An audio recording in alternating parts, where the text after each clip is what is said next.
ধূমপান স্বাস্থ্যের জন্য ক্ষতিকারক, এতে ক্যান্সার হয়। আজকের গল্পটি সম্পূর্ণরূপে প্রাপ্তবয়স্কদের জন্য। নমস্কার, কেমন আছেন সবাই? আশা করছি সবাই খুব ভালো আছেন এবং সুস্থ আছেন। আজকে আপনারা শুনবেন লেখক শ্রী সৈয়দ মুস্তাফা সিরাজের কর্নেল সিরিজের কাহিনী কবরের অন্ধকারে। সাহিত্যিক সৈয়দ মুস্তাফা সিরাজের জন্ম 1930 সালে অক্টোবর মাসে। প্রথম জীবনে বাড়ি থেকে পলাতক কিশোরের জীবন অতিবাহিত করেছেন। সৈয়দ মুস্তাফা সিরাজের লেখক সত্তায় জড়িয়েছিল রাঢ়ের রুক্ষ মাটি। কিশোর ও প্রাপ্তবয়স্ক পাঠকদের দাবি মেটাতে তিনি সৃষ্টি করেন গোয়েন্দা কর্নেল নামের একটি চরিত্র। এনার পুরো নাম কর্নেল নীলাদ্রি সরকার, যার মাথা জোড়া টাক, ঠোঁটে চরুট, অবসরপ্রাপ্ত মিলিটারি অফিসার। এখন প্রজাপতি ও পাখি দেখতে ভালোবাসেন বিভিন্ন অর্কিড সংগ্রহ করতে। নিজেকে প্রকৃতি প্রেমিক হিসেবে পরিচয় দিতে ভালোবাসেন, অথচ তিনি অনেক অপরাধ ও হত্যার কিনারা করে শখের গোয়েন্দাগিরি করেন। গোয়েন্দা কর্নেল পাঠকের কাছে অত্যন্ত জনপ্রিয়। সিরাজ কিশোরদের জন্য কর্নেল কাহিনী লিখলেও বড়দের জন্যই মূলত লিখেছেন। কিশোরদের জন্য কর্নেল কাহিনী লেখেন আনন্দমেলা পত্রিকার প্রাক্তন সম্পাদক কবি নীরেন্দ্রনাথ চক্রবর্তীর অনুরোধে। দেশ পাবলিশিংয়ের উদ্যোগে কর্নেল সমগ্র 17টি খণ্ডে প্রকাশিত হয়েছে। কিশোরদের কথা মাথায় রেখে কিশোর কর্নেল সমগ্র প্রকাশিত হয়েছে 4টি খণ্ডে। আজকের গল্পটি আমরা নিয়েছি দেশ পাবলিশিং থেকে প্রকাশিত কর্নেল সমগ্র 12 এই বইটির থেকে। লেখক পরিবারকে জানাই অনেক ধন্যবাদ এই উদ্যোগে আমাদের পাশে থাকার জন্য। আজকের গল্পটি দৈর্ঘ্যের কারণে আমরা গল্পটিকে 2টি পর্বে বিভক্ত করছি। আজ শুনবেন গল্পের প্রথম পর্ব, দ্বিতীয় তথা অন্তিম পর্ব শুনবেন কাল ঠিক রাত 8টায়। আজকের গল্প পাঠে এবং জয়ন্তর ভূমিকায় রয়েছি আমি সন্তু। কর্নেলের ভূমিকায় শ্রী রাজীব চ্যাটার্জি। তাহলে আর বেশি দেরি না করে শুরু করছি আজকের গল্প। লেখক সৈয়দ মুস্তাফা সিরাজের কর্নেল কাহিনী কবরের অন্ধকারে, প্রথম পর্ব। Excuse me. একটু অন্যমনস্ক ছিলাম। ফেব্রুয়ারি মাসে রাত 10টার সময় সদর স্ট্রিটের মোড়ে ট্রাফিক সিগন্যাল তখনও লাল। ফুটপাত ঘেঁষে আমার গাড়ি দাঁড়িয়েছিল। স্টার্ট বন্ধ করে দিয়েছিলাম। টিপটিপ করে বৃষ্টি পড়ছিল। হঠাৎ ওই মৃদু কণ্ঠস্বর। চমকে উঠে দেখি বাঁ দিকে অর্ধেক ওঠানো কাঁচের ওপর এক যুবতীর মুখ। চৌরঙ্গীর এই এলাকায় সন্ধ্যা থেকেই ফুলওয়ালা লোকেদের উৎপাত শুরু হয়, তবে তারা নানা বয়সী পুরুষ, কদাচিৎ কোনো ভিখারি বা ভিখারিনী। কিন্তু মুখটি কোনো ভিখারিনীর নয়। স্ট্রিট ল্যাম্পের আলো এখানে উজ্জ্বল, যদিও বৃষ্টিরেখা সেই উজ্জ্বলতাকে ঘষে ফেলার চেষ্টা করছিল। যুবতীর মাথায় জড়ানো স্কার্ফ, গায়ে ছাই রঙা জ্যাকেট, আর মুখখানি মোটামুটি সুশ্রী। কণ্ঠস্বর আর চাহনিকে স্মার্ট বলা চলে। এক পলক চোখে পড়ার পরে ধরে নিয়েছিলাম নিশ্চিত কোনো কল গার্ল কিংবা আরও কোনো খারাপ নেই। তাই ঝটফট বলে উঠলাম, সরি, ডোন্ট ডিস্টার্ব। শুনুন না প্লিজ, আমি খুব বিপদে পড়েছি।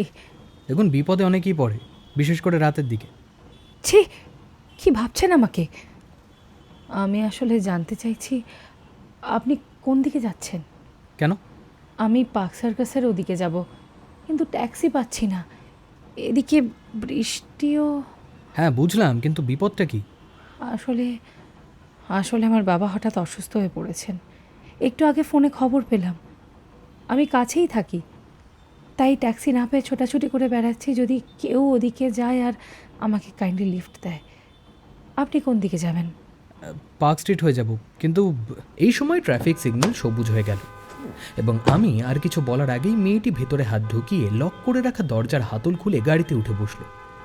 হকচকিয়ে গিয়েছিলাম, কিন্তু পেছনের গাড়িগুলো প্রচণ্ড হর্ন বাজাতে শুরু করেছে।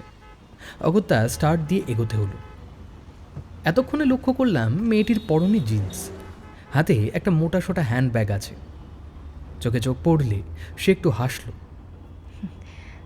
যেসব গাড়িতে লিফট চাইলাম সেগুলোই লোকজন আছে, শুধু আপনার গাড়িটাই ফাঁকা। আপনি পেছনের জানলার কাঁচ তুলে লক করে রেখেছেন, কিন্তু আমি সামনের জানলা দিয়ে দেখে নিয়েছিলাম ব্যাক সিটে কেউ নেই। যে বাবার অসুখের খবর পেয়ে এমনি করে ছুটে যেতে চায়, তার মুখে ওই হাসিটা বেমানান। অবশ্য এখালের ছেলে মেয়েদের হাবভাব একেবারে অন্যরকম। এরা আমার পরের প্রজন্ম, তাই চুপ করে থাকলাম। পার্ক স্ট্রিটে এত রাতে গাড়ির ভিড় স্বাভাবিক বলা চলে, তবে আমি জানি এ সময় বার থেকে বেরোনো অনেকেই ড্রাঙ্ক অবস্থায় থাকে, তাই একটু সতর্কভাবে ড্রাইভ করছিলাম। মাঝে মাঝে একটা করে গাড়ি লাইন ছাড়িয়ে এদিক ওদিক করছিল। একটু পরে বৃষ্টিটা বেড়ে গেল, সেই সঙ্গে এলোমেলো হাওয়া এবং মেঘের হাঁক ডাক।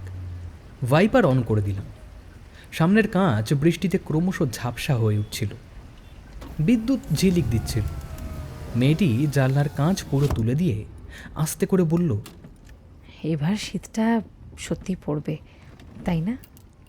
আবার একটা গাড়ি হঠাৎ সামনে এসে গিয়েছিল। তাকে পাশ কাটাতে ডাইনে চলে গেলাম। তারপরই ঘটনাটা ঘটে গেল। মেয়েটি আমার গা ঘেঁষে এলো এবং আমার বাঁ কানের পেছনে শক্ত ঠান্ডা হিমকি একটা জিনিসের চাপ টের পেলাম।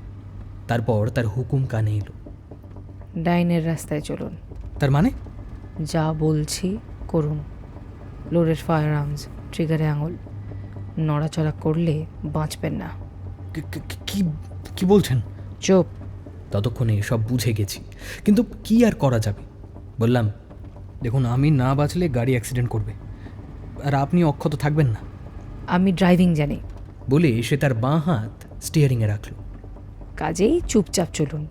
হ্যাঁ, এবার বাঁ দিকে লেনে ঢোকান। কুইক। এবার ব্যাপারটা সহজভাবে নিলাম। শেষ পর্যন্ত কি ঘটে দেখা যাক। আমার friend philosopher guide colonel Niladri সরকারের পাল্লায় পড়ে এ যাবৎ অনেক রোমাঞ্চকর অ্যাডভেঞ্চারে নামতে হয়েছে। এখন শীতকালের এক বৃষ্টি ঝরা রাতে অবশ্য আমি একা। এই অ্যাডভেঞ্চার কী ধরনের তাও এখনও বুঝতে পারছি না। তাহলেও শেষ অবধি যদি প্রাণে বেঁচে যাই, দৈনিক সত্যসেবক পত্রিকার জন্য একটা ক্রাইম স্টোরির উপকরণ পেতেও পারি, কিংবা রাতের কলকাতার এই ধরনের নতুন থ্রিল নিয়ে কোনো প্রতিবেদনও পাঠকদের মুখরোচক হবে। মেঘের গর্জন, বৃষ্টি আর হাওয়ার উপদ্রব ক্রমশ বাড়ছিল। এ গলি থেকে সে গলি, এ রাস্তা থেকে সে রাস্তা দিয়ে সাক্ষাৎ এক দস্যু রানীর হুকুম মেনে কখনো জোরে কখনো আস্তে এগিয়ে যাচ্ছিলাম। ফায়ার আর্মসের নলের চাপে কানের পাশটা জ্বালা করছিল। একসময় না বলে পারলাম না, আপনার অস্ত্রটা প্লিজ একটু সরিয়ে নিন, বড্ড ব্যথা করছে। চালাকি করবেন না, চুপচাপ চলুন। এবার ডাইনে বড় রাস্তায়। রাস্তা এখন নির্জন। কদাচিৎ একটা করে গাড়ি আসছে বা পাশ কাটিয়ে চলে যাচ্ছে। কোন রাস্তায় যাচ্ছি তা চিনতে পারলাম না। ধূসরতার ওপর কখনো কখনো আলোর ঝলক। চোখ ধাঁধিয়ে যাচ্ছিল। চোখের কোণা দিয়ে লক্ষ্য করছিলাম দস্যুরানী বারবার ঘড়িতে সময় দেখছিল। অন্য কেউ হলে একটা চেষ্টা অন্তত করত। আচমকা ব্রেক কষেই মাথা সরিয়ে নিয়ে মেয়েটির কবজি ধরে ফেলত, কিংবা অন্য কৌশলের অভাব হতো না। কেননা এই যাত্রার সময়টা ছিল বেশ দীর্ঘ। আমার বয়সী এবং আমার মতন অভিজ্ঞ কোনো পূর্ণ যুবকের পক্ষে এই মেয়েটিকে কাবু করা ঝুঁকি যে কেউই নিত, কিন্তু আমি একজন সাংবাদিক। আমার পক্ষে শেষ দৃশ্য পর্যন্ত অপেক্ষা করাই সঙ্গত। তার যে গুরুত্বপূর্ণ কথা, হলিউডের অ্যাকশন থ্রিলার ফিল্মে যা আকছাড় দেখেছি তা আমার জীবনে ঘটবে এবং এই মুমূর্ষ নগরী কলকাতায় এমন কিছু ঘটতে পারে, এটা একেবারে কল্পনাতীত ব্যাপার। কাজেই এটা উপভোগ্য।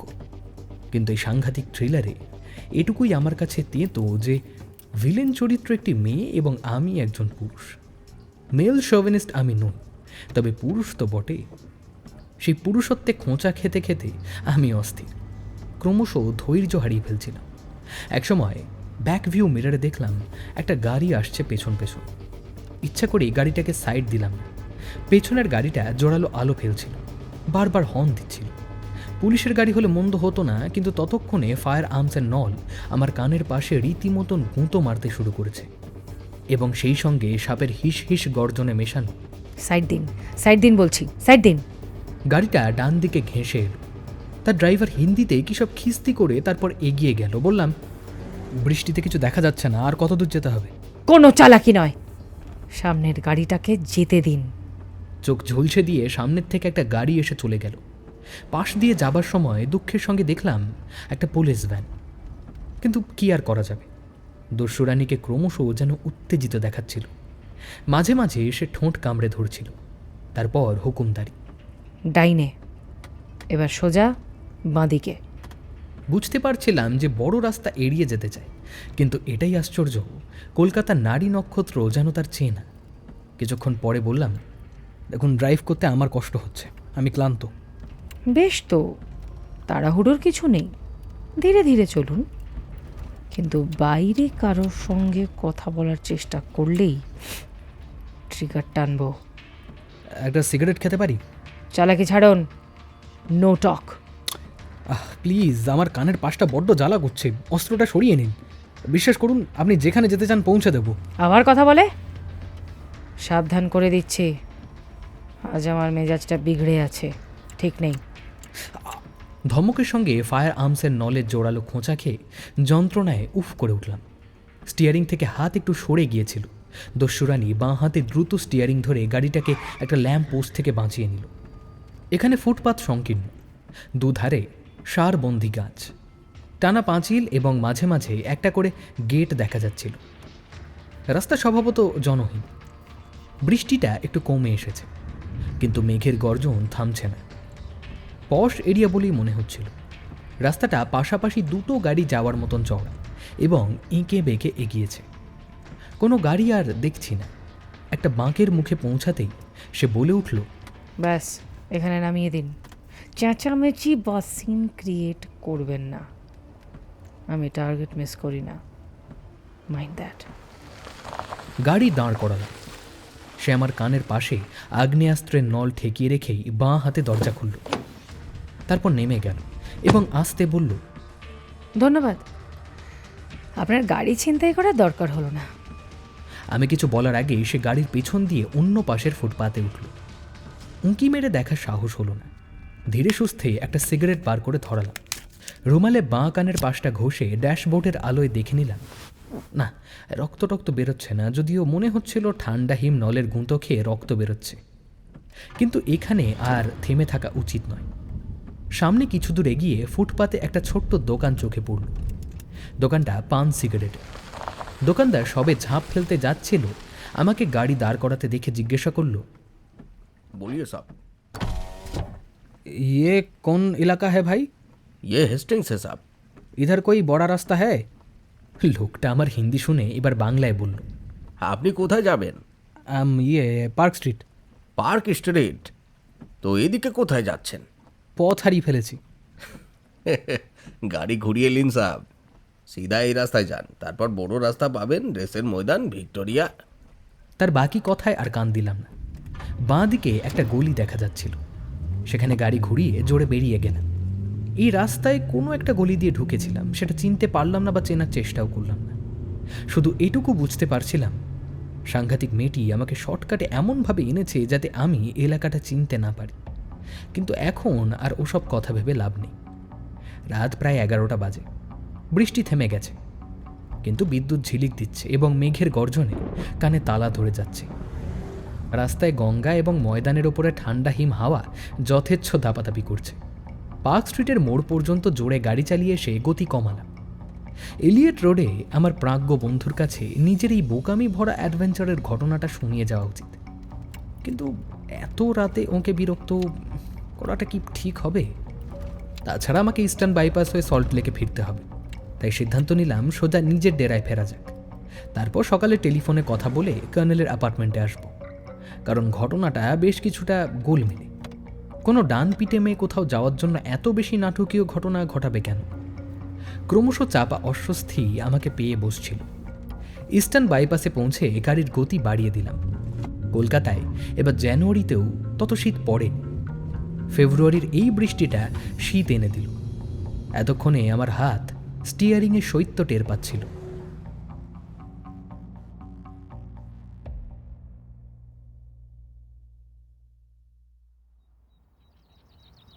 ঘুম ভাঙতে দেরি হয়েছিল।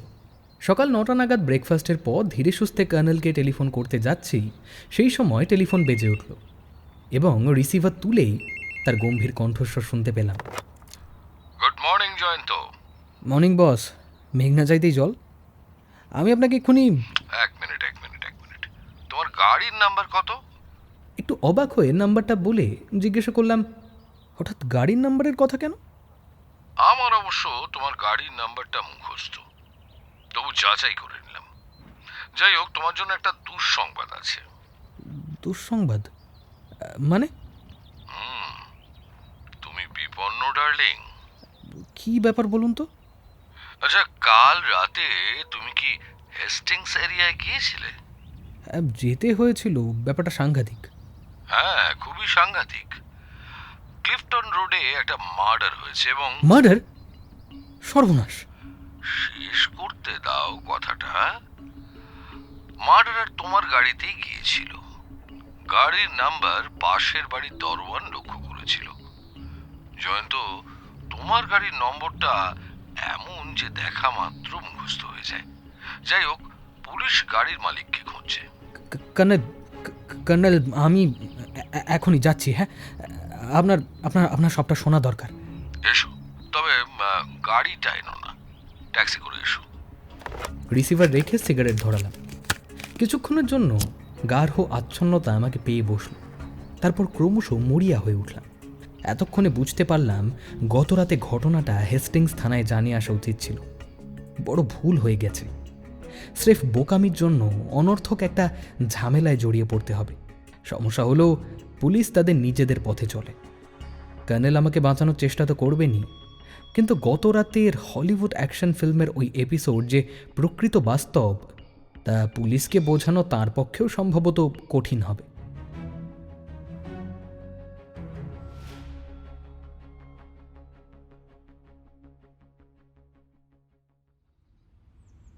ঘটনাটা আমার মুখে সবিস্তারে শোনার পর কর্নেল প্রথমে অট্ট হাসি হাসলেন, তারপর গম্ভীর হয়ে গেলেন। তাকে আমার বাঁ কানের পাশটা দেখিয়ে দিলাম, কারণ সকালে দাড়ি কাটার সময় আয়নায় দেখেছিলাম একটুখানি জায়গা তখনও লাল হয়ে আছে। অ্যান্টিসেপটিক মলমও ঘষে দিয়েছিলাম। কর্নেল সাদা দাড়িতে হাত বুলিয়ে বললেন, ক্লিফটন রোডের সেই দরওয়ান পুলিশকে বলেছে গাড়িটা ক্রিম রঙা, কাজেই সে ঠিক দেখেছিল। তোমার গাড়ি থেকে জিন্স জ্যাকেট পরা মেয়েটিকেও সে নামতে দেখেছিল। তারপর মেয়েটি ফুটপাত ধরে এগিয়ে যায়। এ পর্যন্ত সব ঠিক আছে। আর হ্যাঁ, তোমার গাড়ি কিছুটা এগিয়ে বাঁকের মুখে অপেক্ষা করছিল। কিছুক্ষণ পরে আবার গাড়িটা ফিরে আসে এবং উল্টো দিকে জোরে চলে যায়। কিন্তু কাকে সে খুন করতে গিয়েছিল? প্রদীপ সিনহাকে। ভদ্রলোকের অনেক রকম কারবার আছে। ওই যেমন ধরো ফিল্ম প্রোডাকশন, রিয়েল এস্টেটের কেনা বেচা, বিল্ডিং কনস্ট্রাকশন, এক্সপোর্ট ইম্পোর্ট ইত্যাদি ইত্যাদি। বয়স মোটামুটি 40-এর কাছাকাছি। আরে ডিটেলস বলুন না, কিভাবে ওকে খুন করা হয়েছে? আপনি বা কোন সূত্রে? কদিন আগে প্রদীপ সিনহার স্ত্রী মালবিকা আমার কাছে এসেছিল। তার সন্দেহ হয়েছিল তার স্বামী কোনো বিপজ্জনক ফাঁদে পা দিয়েছে। ওকে যেন একটু সাবধান করে দিই। তো মালবিকা আমার পরিচিত। তার বাবা অশোক রায় ছিলেন আমার অত্যন্ত ঘনিষ্ঠ বন্ধু। একসময় নাম করা ওই হান্টার শিকারী ছিলেন। কর্নেল একটা চুরুট ধরালেন, তারপর একরাশ ধোঁয়া ছেড়ে বললেন,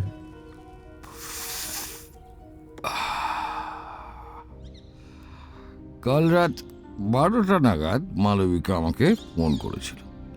তার স্বামী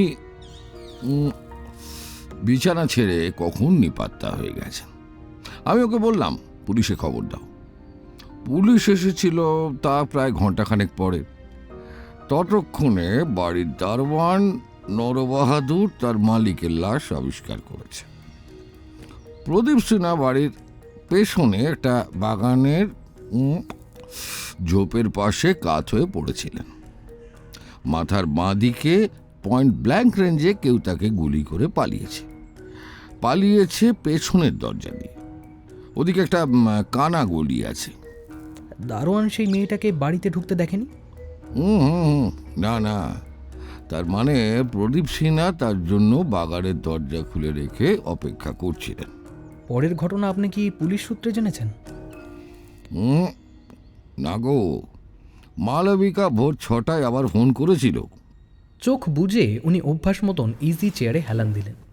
একটু পরে বললাম, আচ্ছা কর্নেল, এমন তো হতেই পারে খুনি যে গাড়িতে চেপে গিয়েছিল তার নাম্বার প্লেট ভুয়ো। দৈবাত আমার গাড়ির নাম্বারের সঙ্গে মিলে গেছে, আর গাড়ির রঙটাও। হ্যাঁ, এটা তো হতেই পারে, কিন্তু তা হয়নি। প্লিজ কর্নেল, পুলিশকে আসল কথাটা না বললেই ঝামেলা মিটে যায়। দেখো ডার্লিং, আমার মন বলছে তুমি সহজে নিষ্কৃতি পাবে না। পুলিশ মোটর ভেহিকলসে গাড়ির মালিকের নাম ঠিকানা পেয়ে যাবে। তারপর তোমাকে জেরায় একেবারে জেরবার করে ছাড়বে। তোমার পত্রিকা অফিসে খোঁজ নেবে তুমি কখন বেরিয়েছিলে, তারপর সল্ট লেকে তোমার প্রতিবেশীদের কাছে খোঁজ নেবে তুমি কখন ফিরেছিলে। কর্নেল, আপনি ভয় দেখাচ্ছেন কিন্তু। মোটেও না, এটাই পুলিশের তদন্তের পদ্ধতি। কর্নেল মিটিমিটি হেসে উঠে দাঁড়ালেন, তারপর বললেন, পাশের বাড়ির দরওয়ান ছাড়াও তোমার গাড়ির ওখানে যাওয়ায় দ্বিতীয় প্রত্যক্ষদর্শী সেই পান সিগারেটের দোকানদার। এবার প্রচণ্ড অস্বস্তিতে আড়ষ্ট হয়ে পড়লাম।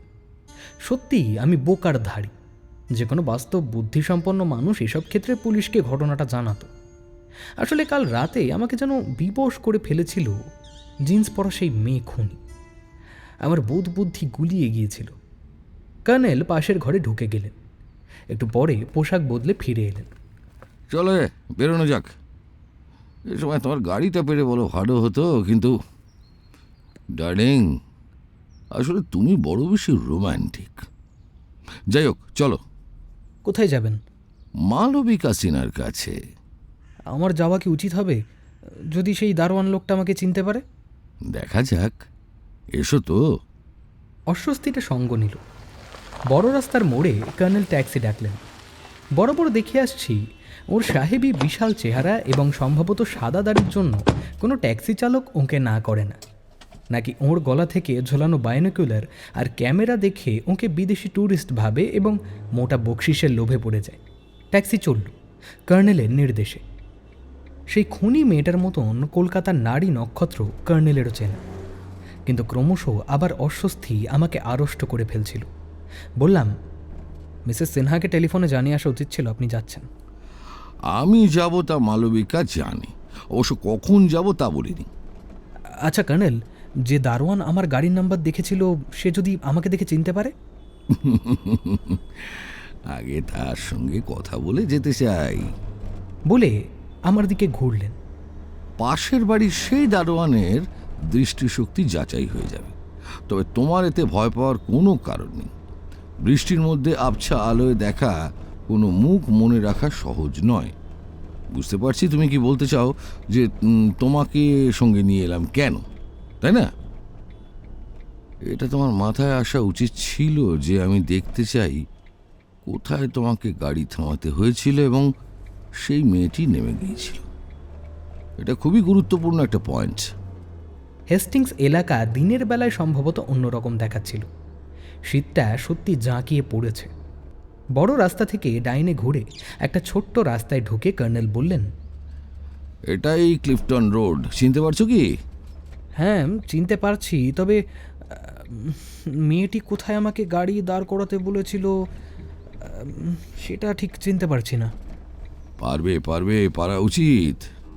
বলে কর্নেল ডান দিকে সংকীর্ণ ফুটপাতের ওধারে টানা পাঁচিল দেখতে থাকলেন। রাস্তাটা বাঁক নিতে নিতে এগিয়ে গেছে। কিছুটা চলার পর কর্নেল ট্যাক্সি চালককে থামতে বললেন। তারপর ভাড়া মিটিয়ে বাঁ দিকে ফুটপাতে নামলেন। আমি নেমে গিয়ে জায়গাটা চেনার চেষ্টা করলাম।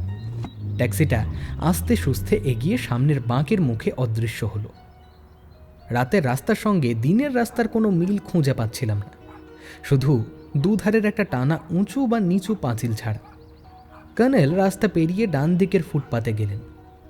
সেখানে একটা বাড়ির গেট এবং ফুটপাতের খানিকটা অংশ ঢালু। বাড়িটাতে গাড়ি ঢোকার জন্য এই ব্যবস্থা। গেটের পাশেই একতলা একটা ঘর। ঘরটার একটা জানলা খোলা আছে। জানলাটা ঠিক ফুটপাতের ওপর এবং জানলা থেকে রাস্তাটা সামনাসামনি দেখা যায়। বাড়িটার গেটের বাঁ দিকে মার্বেল ফলকে ইংরেজিতে লেখা আছে সুরঙ্গনা। নুড়ি বিছানো পথের দুপাশে রং বেরঙের ফুল গাছ, তারপর পোর্টিকো। বাড়িটা দোতলা, কিন্তু বিদেশি স্থাপত্য রীতিতে তৈরি। ঝকমকে লাল টালির ঢালু ছাউনির মধ্যে জ্যামিতিক ধাঁচ। কর্নেল গেটের সামনে যেতেই বেঁটে নধরকান্তি একটা লোক এসে দাঁড়ালো। তারপর সম্ভবত কর্নেলের চেহারা দেখে স্যালুট ঠুকল। কর্নেল মৃদু স্বরে বললেন, আচ্ছা, এটা কি সিনহা সাহেবের বাড়ি? তখনই বুঝেছিলাম এই লোকটি সেই দারোয়ান যে আমার গাড়ির নাম্বার দেখেছিল। সে ভাঙা ভাঙা বাংলায় বলল, না স্যার, সিনহা সাহেবের বাড়ি ওইটা আছে। लेकिन 7 नंबर क्लिफ्टन रोड में सिन्हा साहब का घर है ना? এটা 6 নম্বর আছে। আয় দেখেছো, আমারই ভুল।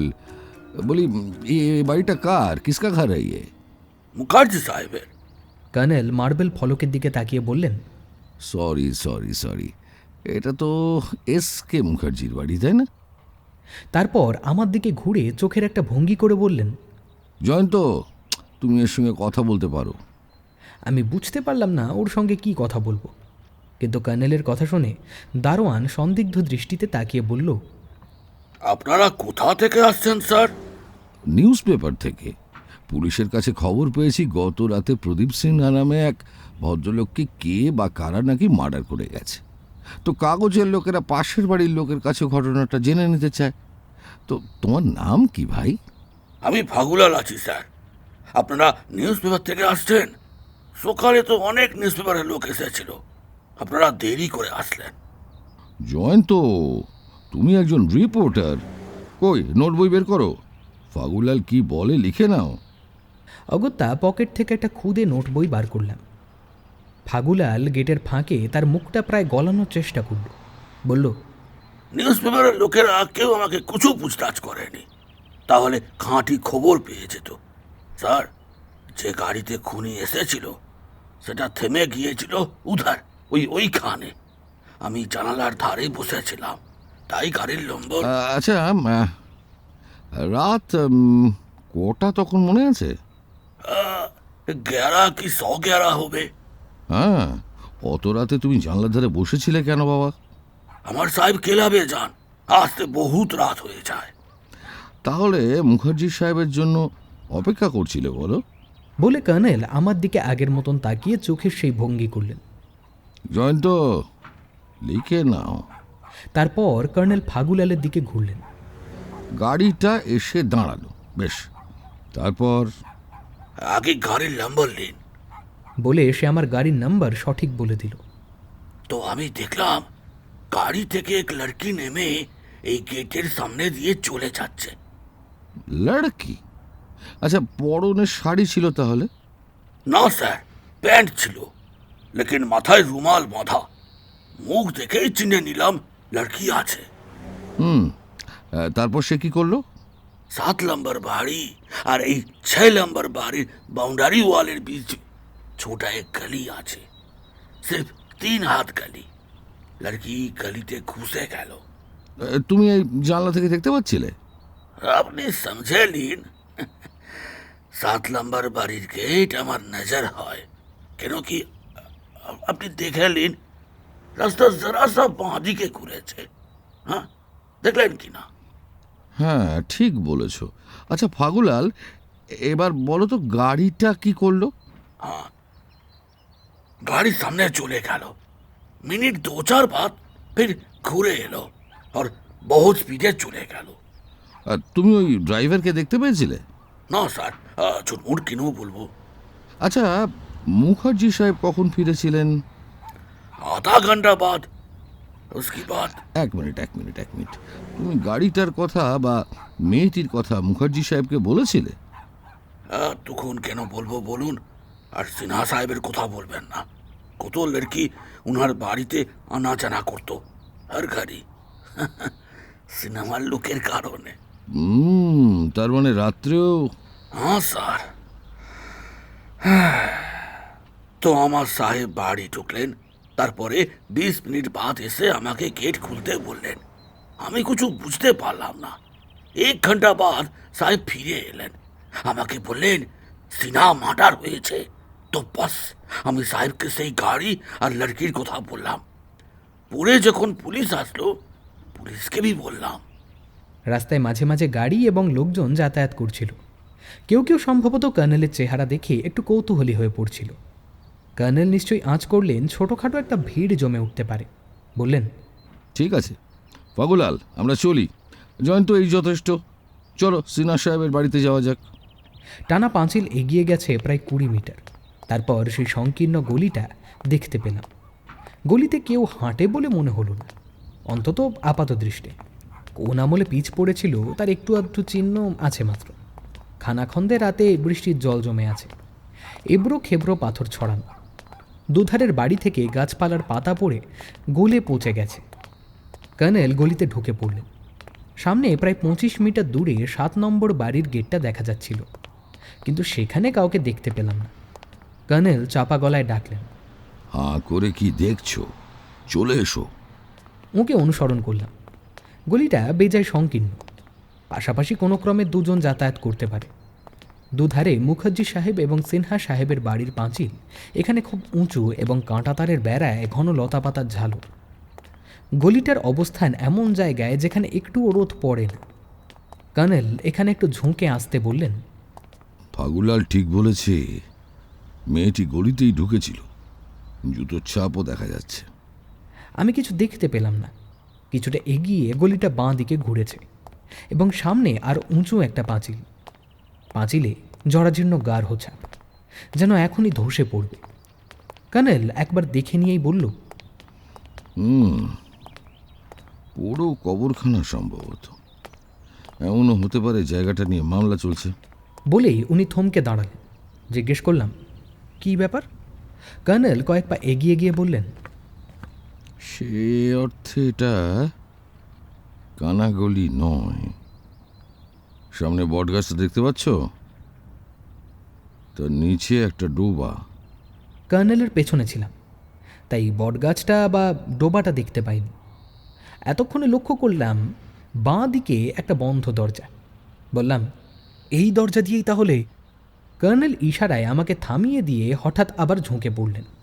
তারপর পচা পাতা আর জল ভর্তি একটা গর্ত থেকে যে জিনিসটা তুলে নিলেন সেটা একটা খুদে ফায়ার আর্মস। আমি হতবাক হয়ে গিয়েছিলাম। কর্নেল কালো রঙের সেই অস্ত্রটা পরীক্ষা করার পর আপন মনে একটু হাসলেন। তারপর পকেট থেকে রুমাল বার করে জলকাদা মাখা অস্ত্রটা তাতে জড়িয়ে জ্যাকেটের ভেতর পকেটে চালান দিলেন। এতক্ষণে বললাম, মার্ডার ওয়েপন?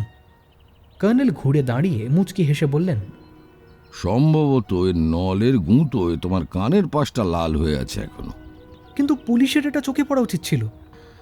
না পারার কারণ একটাই থাকতে পারে। পুলিশের দরজার পর বটগাছটার দিকে এগিয়ে যাওয়ার দরকার মনে করেনি। তাছাড়া এখানে ফায়ার আর্মস কেনই বা খুনি ফেলে যাবে? একটা ফায়ার আর্মসের দাম না নেহাত কম নয়। বলে কর্নেল হন্তদন্ত হাঁটতে থাকলেন। যেদিক থেকে এসেছিলাম সেই দিকে। ওকে অনুসরণ করতে গিয়ে আমার জুতো জল কাদা আর পচা পাতায় নোংরা হয়ে গেছে। এবার ফুটপাত ধরে হাঁটতে হাঁটতে 9 নম্বর বাড়ির গেটে পৌঁছালাম। গেটটা বন্ধ। ভেতরে ঝাঁপালো বোগেনভেলিয়ার ছায়ায় বেঞ্চ পেতে দুজন বন্দুকধারী কনস্টেবল বসে আছে। তাদের সামনে দাঁড়িয়ে একটা শক্ত সামর্থ্য চেহারার লোক খৈনি ডুলছে। এবারের গেটের ফলকে শুধু লেখা আছে অনুপমা। পাশের দেওয়ালে পুরসভার মোর্চে ধরা নীল রঙের একটা ফলকে লেখা ক্লিফটন রোড। কদিন আগে এ বাড়িতে এসেছিলাম। দেখা যাক নরবাহাদুর আমাকে চিনতে পারে কিনা। কাশি শুনে ওরা তিনজনেই তাকালো। তারপর খৈনডলা থামিয়ে নেপালি দারোয়ান নরবাহাদুর এগিয়ে এলো। সেলাম ঠুকে গেটটা খুলে দিল সে। তারপর সবিনয়ে বলল, কানি সাহেব, মেম সাহেব আপনার জন্য ওয়েট করছেন অনেকক্ষণ ধরে। লাখিয়া, এ লাখিয়া। ফ্রক পরা একটি কিশোরী পোর্টিকোর ছাদে দাঁড়িয়েছিল। সে ঝাঁঝালো গলায় বলল, বলো কি বলবে? মেম সাহেবকে খবর দে, কানলি সাহেব এসেছেন। মেম সাহেব শুয়ে আছেন, আমাকে বলে দিয়েছে কেউ যেন ডিস্টার্ব না করে। এ মারকে মুখ তোড় দেগা তেরা। বল কানলি সাহেব এসেছেন মেম সাহেবকে গিয়ে জলদি। কে এসেছেন?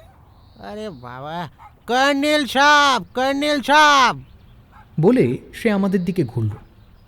ও বহুত হারামি আছে সাহেব, বুঝলেন? ও আপনার আন্দারে চলে যান। বাচ্চুকে থানায় নিয়ে গেল, জেরা করবে। শম্ভুকে भी নিয়ে গেল। ও কর্নেল সাহেব, আপনারা আন্দার চলে যান। জিমের জন্য ডর করবেন না, জিম বাধা আছে। আর যান আন্দার যান। তোমার সঙ্গে একটা কথা আছে না বাহাদুর। বলুন স্যার। আচ্ছা, তুমি তো সিনা সাহেবের ডেড বডি প্রথম দেখেছিলে, তাই না? জি স্যার। আরে খুব সিলাসিলি করছিল। ও তখন আমার নিন্দ টুটে গেল। ও চোর এসেছে মনে করলাম আমি। জানলা দিয়ে দেখতে গেলাম তো সিনা সাহেব বাগানের দিকে চলে যাচ্ছেন। আমার তখন কেমন যেন ডর ডর লাগলো। তো এই সময় পোর্টিকোর তলা থেকে লক্ষ্মীয়া, সম্ভবত লক্ষ্মী আসল না, বেরিয়ে এসে মৃদুস্বরে বলল, মেম সাহেব ওপরে পাঠিয়ে দিতে বললেন। তাহলে তোমার সন্দেহ হয়েছিল বলো? হ্যাঁ স্যার, ও দেখুন লালপুনে জঙ্গল, ও তার পাশেই উনি ডেড বডি পড়েছিল। ঠিক আছে, তুমি কনস্টেবলদের খৈনি খাওয়াও গিয়ে, হ্যাঁ? ওই যে, যাও। নরবাহাদুর চলে গেল। আমরা লাখিয়াকে অনুসরণ করলাম। এতক্ষণ কোথাও কুকুরের চেঁচামেচি শোনা যাচ্ছিল। লাখিয়া তার উদ্দেশ্যে ধমক দিতে দিতে সিঁড়িতে উঠতে উঠতে বলল, এই জিম, চুপ কর, আপনারা চলে আসুন। তারপর সে লাফ দিতে দিতে ধাপ ডিঙিয়ে উপরে উধাও হয়ে গেল। কর্নেল চাপা স্বরে বললেন, ভেরি স্ট্রেঞ্জ। স্ট্রেঞ্জ? কি স্ট্রেঞ্জ? প্রশ্ন করে তার জবাব পেলাম না। লাখিয়া যে ঘরটাতে আমাদের বসতে বলে তার মেম সাহেবকে ডাকতে গেল, তার একটা দরজা দিয়ে পোর্টিকোর ছাদে যাওয়া যায়। ঘরটা বেশ বড়, মেঝে লাল কার্পেট মোড়া, নানা রকমের ভাস্কর্য আর আধুনিক চিত্রকলায় সাজানো। একপাশে সোফা সেট, অন্য পাশে ডিভান আর আরও কয়েকটি সুদৃশ্য আসন। কোণের দিকে গোটা টেবিলে রাখা একটা রঙিন ফটো ঘিরে টাটকা ফুলের মালা।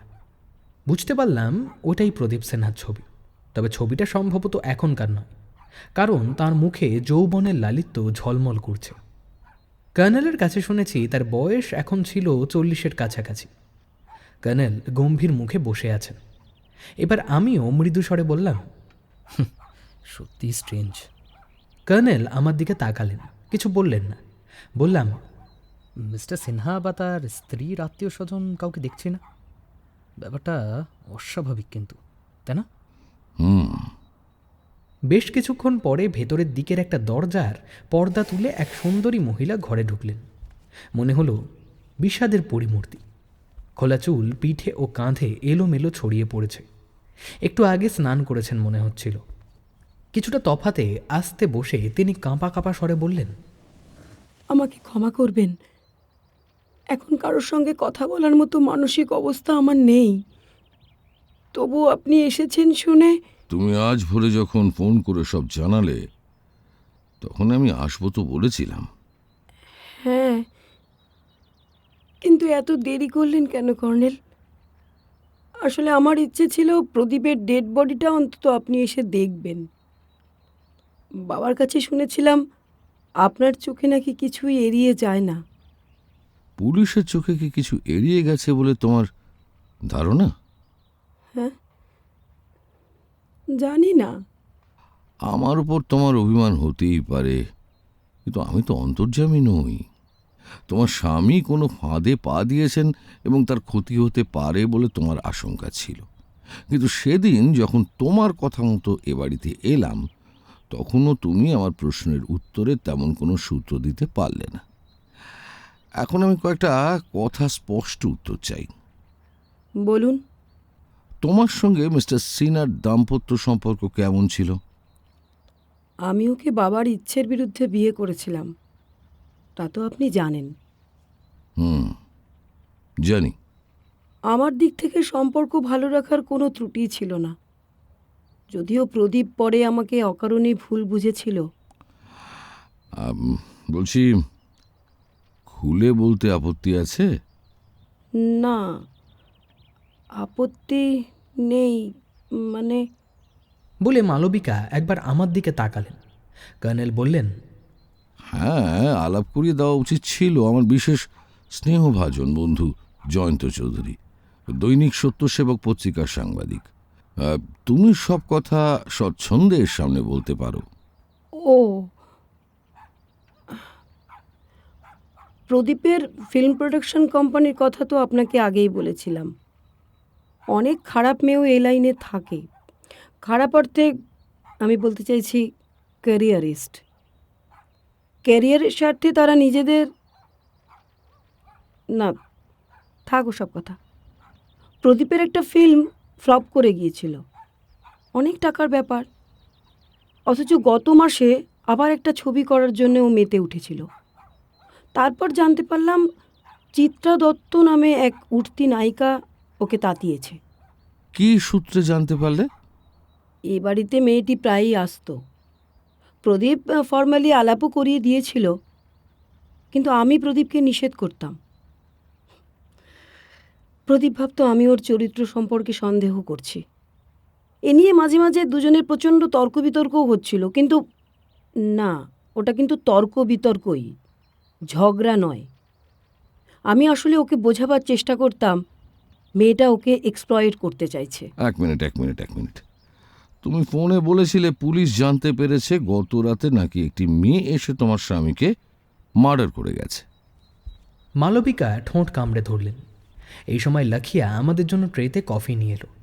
ট্রে রেখে সে কর্নেলকে আর চোখে দেখতে দেখতে বেরিয়ে গেল। মালবিকা বললেন, কফি খান বলছি।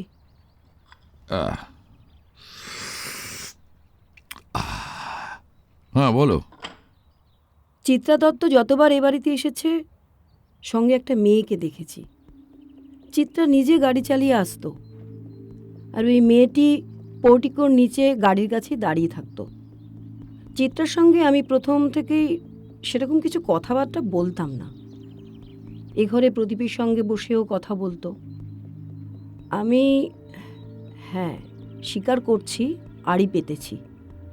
আড়ি পেতেই শুনেছিলাম প্রদীপ ওকে হাসতে হাসতে বলছে, তোমার বডিগার্ডকে এই ছবিতে একটা রোল দিলে কেমন হয়? হ্যাঁ, হ্যাঁ, তার পরনে জিন্স এবং মাথায় রুমাল জড়ানো থাকতো, তাই তো? হ্যাঁ, চিত্রাই প্রদীপকে মার্ডার করতে পাঠিয়েছিল ওকে। কিন্তু মোটিভ কি থাকতে পারে? পুলিশও আমাকে কথা বলছিল। আমি জানি না প্রদীপের সঙ্গে চিত্রার সম্পর্ক খারাপ হয়েছিল কি না, তবে কি আমাদের সার্ভেন্ট বাচ্চু নাকি চিত্রা দত্তের বাড়িতে একসময় কাজ করত। তাকে পুলিশ জেরা করার জন্য থানায় নিয়ে গেছে। বাচ্চু চিত্রা দত্তের বাড়িতে কাজ করছিল এ কথা পুলিশ জানলো কিভাবে? বাচ্চু ওই লক্ষ্মী রানীকে কখনো বলেছিল কথাটা। লক্ষ্মী রানী মানে যে মেয়েটিকে দেখলেন। শম্ভু নামে আরো একজনকে তো পুলিশ ধরে নিয়ে গেছে, ওই আমাদের নরবাহাদুর তাই বলল। হ্যাঁ, শম্ভু রাধুনী প্রদীপের বাবার আমল থেকেই এ বাড়িতে আছে। শম্ভু পুলিশকে বলেছে জিমের চিৎকারে সে নিচের ঘর থেকে জানালায় উকি দিয়েছিল। তারপর সে নাকি বাচ্চুর মতো কাউকে একটা আবছা দেখতে পায়। বাগানের খানিকটা জায়গায় আলো পড়ে, বাকি জায়গাটা তো গাছের ছায়া। তাছাড়া বৃষ্টিও পড়ছিল, ঝোড়ো বাতাস বইছিল।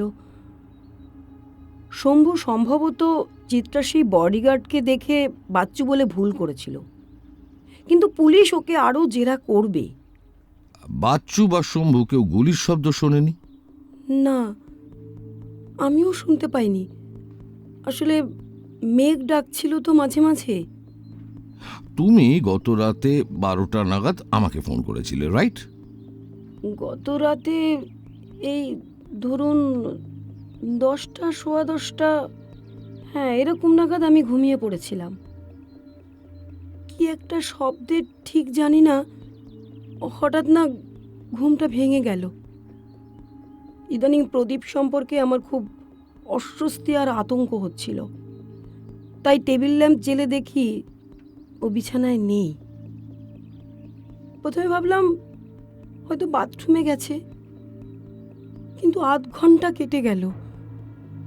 তারপর দেখি দরজাটা ভেজানো। তখন রাত প্রায় 12টা।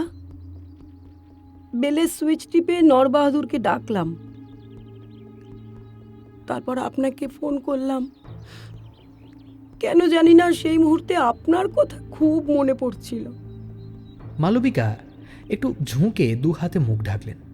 কর্নেল তাকে সান্ত্বনা দিয়ে বললেন, মালবিকা, তোমার কিন্তু ভেঙে পড়লে চলবে না। এখন তোমাকে মরিয়া হয়ে অবস্থার মুখোমুখি দাঁড়াতে হবে। মনে রেখো, তোমার স্বামীর অনেকগুলো কাজ কারবার আছে, সেগুলোর আর্থিক অবস্থা তোমার জানা দরকার। আর একটা কথা, মিস্টার সিনার অ্যাটর্নি বা লয়ারকে, সেটাও তোমার জানবার কথা। তিনি কে জানো? পাশের বাড়িতে থাকেন এসকে মুখার্জি। ওর দারোয়ান ফাগুল আলী সেই খুনি মেয়েটাকে একটা গাড়ি থেকে নামতে দেখেছিল। মিস্টার মুখার্জি গত রাত থেকে যাতায়াত করছেন। খুবই হেল্পফুল মানুষ। ওয়েল, এখন উনি কোথায় আছেন জানো? ওই মানে ডেড বডি মর্গ থেকে শ্মশানে নিয়েই যাবেন। প্রদীপের বন্ধুবান্ধব আর কর্মচারীরাও এসেছিল, তারা সবাই মর্গে অপেক্ষা করছে। 12টা নাগাদ বডি ডেলিভারি দেবে। তোমার স্বামীর কোনো আত্মীয় স্বজন? আত্মীয় স্বজন? আত্মীয় স্বজন বলতে তো ওর এক বোন, সে একজন জার্মানিকে বিয়ে করে ফ্রাঙ্কফুর্টে থাকে। তার ঠিকানা আমি জানি না। প্রদীপ ওর বোন সম্পর্কে কেন যেন খুব উদাসীন ছিল। কাগজপত্র খুঁজে দেখো, ঠিকানা পেয়ে গেলেও যেতে পারো। পেলে তাকে দুঃসংবাদটা দেওয়া তোমার একান্ত কর্তব্য। বলে কর্নেল উঠে দাঁড়ালেন। মালবিকা চোখের জল মুছে বললেন, পুলিশের উপরে আমার ভরসা খুব কম। আমি আপনার সাহায্য চাই। আমি তো আছি, দেখা যাক পুলিশ কি করে। তুমি চুপচাপ একদম বিশ্রাম করো। মনে রেখো, ভেঙে পড়লে চলবে না। আর আমি আপাতত নিচে গিয়ে দেখি কোথায় তোমার স্বামীর ডেড বডিটা পড়েছিল। হ্যাঁ, ডেড বডি? নরবাহাদুরকে বলুন, ও দেখিয়ে দেবে। নিচে লনের ধারে দাঁড়িয়ে কর্নেল নরবাহাদুরকে ডাকলেন। বাহাদুর! সে হন্তদন্ত হয়ে এগিয়ে এলো। বলুন কার্নি সাহেব। আচ্ছা বলো তো, ঠিক কোথায় তোমার মালিকের ডেড বডিটা পড়েছিল? আমায় একটু দেখিয়ে দাও। হ্যাঁ হ্যাঁ, আসুন আসুন আসুন। বাড়ির দক্ষিণ পশ্চিম কোণে দেশি বিদেশি উঁচু নিচু অজস্র গাছ। ফাঁকা জায়গাগুলিতে মৌসুমি ফুলের উজ্জ্বল ঝাঁক এতক্ষণে রোদ পেয়ে ঝলমল করছে। পেছনের পাঁচিলের দরজা এখন ভেতর থেকে আটকানো আছে। বাড়ি থেকে প্রায় মিটার 6-7 দূরে একটা ছাতিম গাছের তলায় এগিয়ে গেল নরবাহাদুর। গাছের তলায় সবখানে ঝরা পাতা পড়ে আছে। রাতের বৃষ্টিতে পাতাগুলি ভিজে জবজব করছে। কর্নেল জিজ্ঞেস করলেন, আচ্ছা, তোমাদের মালিক কোথায় বাহাদুর? সাহেব কদিন আগে মালিকে ভাগিয়ে দিয়েছেন, নতুন মালিক খোঁজা হচ্ছে। হ্যাঁ, পুরনো মালিকের সাহেব ভাগিয়ে দিলেন কেন?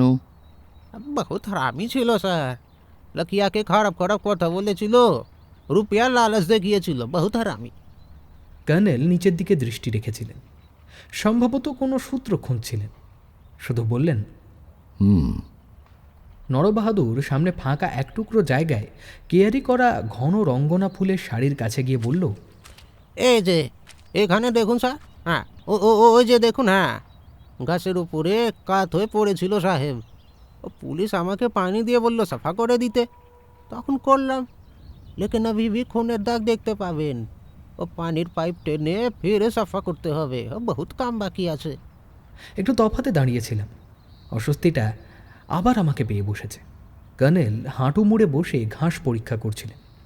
নরবাহাদুর অবাক চোখে তাকিয়ে আছে। সে জানে না কে এই কর্নেল সাহেব। কর্নেল ফাঁকা জায়গা থেকে আবার ছাতিম তলায় গেলেন। তারপর আবার হাঁটু মুড়ে বসে ভেজা আর পচা একরাশ পাতা একটি কাঠি দিয়ে সরিয়ে কিছু দেখলেন। তারপর উঠে দাঁড়িয়ে বললেন, এবার বলো বাহাদুর, তুমি কোথায় সাহেবকে আসতে দেখেছিলে? আরে বাবা, এ ভি খুন গিরেছে। তোমার সাহেবকে গুলি করার সময় তিনি রঙ্গনা ঝোপের আড়ালে লুকোতে চেষ্টা করেছিলেন। যাই হোক, তুমি কোথায় ওকে প্রথম দেখতে পেয়েছিলে সেটা বলো। নরবাহাদুর কয়েক হাত তফাতে খিড়কির দিকে যাওয়ার সংকীর্ণ রাস্তায় গিয়ে বলল, এখানে স্যার। ও দেখেন, ও আমার ঘরে জানলা দিয়ে নজর পড়েছিল। ওই দেখুন না, দোতলার ওই সানসেটের নিচে আবার টিভি আছে। হাত তিনেক চওড়া রাস্তাটা মোড়াম বেছানো। সেখানে দাঁড়িয়ে কর্নেল বাড়ির নিচের তলায় একটা জানলা দেখিয়ে বললেন, আচ্ছা, ও ঘরে কে থাকে? ওই সাহেব, ও ঘরে শম্ভু থাকে। কর্নেল বাড়ির উপর দিকে তাকালেন। আমিও মুখ তুলেছিলাম।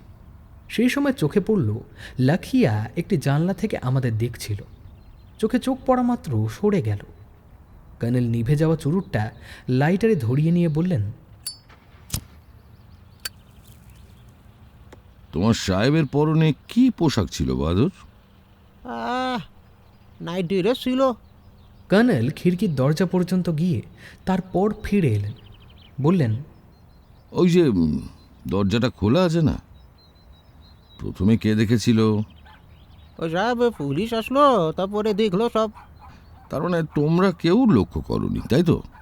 আরে সাহেব নেই, ও তখন মালিককে দেখবো নাকি ও স্যারকে দেখবো?